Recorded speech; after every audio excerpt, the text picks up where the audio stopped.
मैं देश का अकेला लाडला कवि हूं जो विवाहित हूं, मगर मेरी पत्नी मेरा सम्मान नहीं करती भाई साहब। अब नहीं करती तो नहीं करती। एक अदद बाबूजी, एक अदद मेरे पास भी पत्नी है, मांग में सिंदूर नहीं लगाती। मैंने कहा देख भाग्यवान, ब्राह्मण के घर की बहू है, लगाया कर। बोलती है नहीं लगाती। मैंने पूछा क्यों, तो मुझको समझाती है कि देखो ये सिंदूर वो चीज है जिस पर औरतें गर्व करती हैं। मैं किस पर गर्व करूं?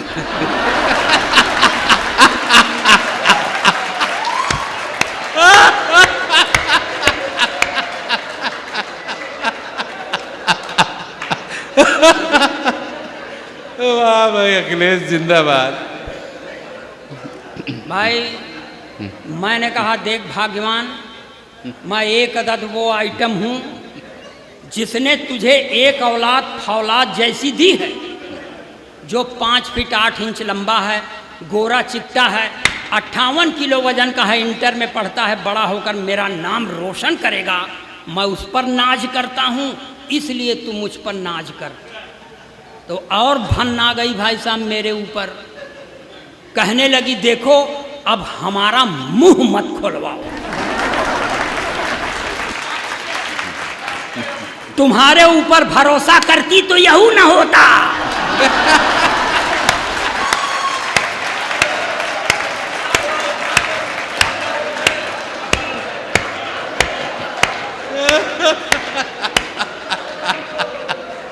ये ऐसा होता है। वो पढ़ने दे भाई साहब, आप लोग थोड़ा सा मन बनाइए।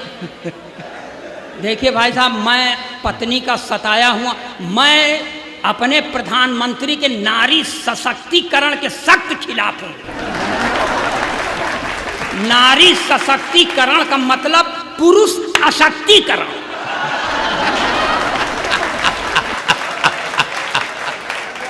एक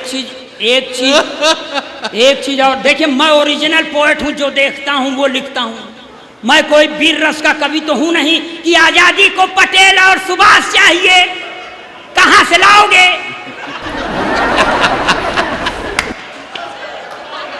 अब मान लो आ गए सुभाष चंद्र बोस, तो कहेंगे तुम मुझे खून दो, हम तो न दे। जोन पाव 1.5 पाव बचा है वही चूस के बैठ जाए तो घर वाले क्या करेंगे?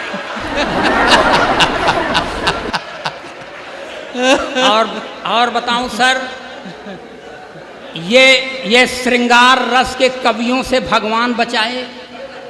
अभी श्रृंगार रस का कवि आएगा, कहेगा मैं तेरी जुल्फ के साए में शाम कर लूंगा। साला जुल्फ नहीं, नगर पालिका का गोदाम हो गया है क्या?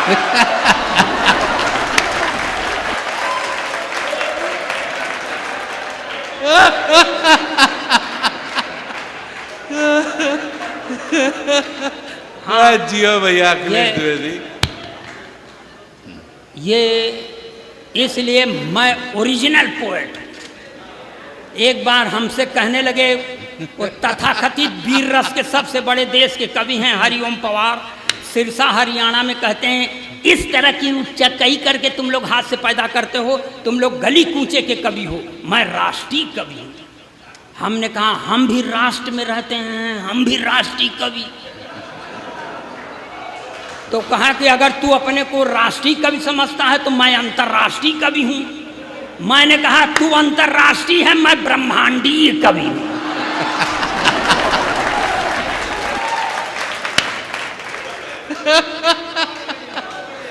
जिंदाबाद अखिलेश। और बता दें सर, मैं आपको सर बता दूं, मैं नारी जाति का जबान से तो सम्मान करता हूं, निष्ठा नहीं रखता। 3-4 महीने पहले सर मेरे एक दोस्त का इंतकाल हो गया।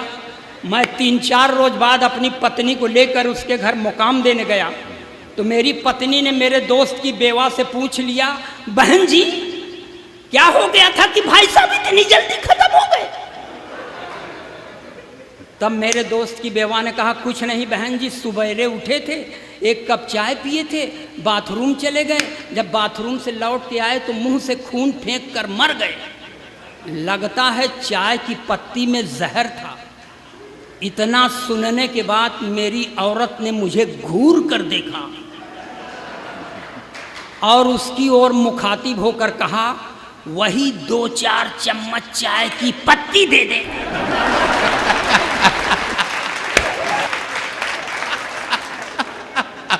मैंने कहा, भाग्यवान ये तू चाय की पत्ती क्यों मांग रही है? उसने कहा, चुप रहो, ये महिलाओं के बीच का मामला है। आज इनके ऊपर विपत्ति पड़ी है, मैं आई हूं कल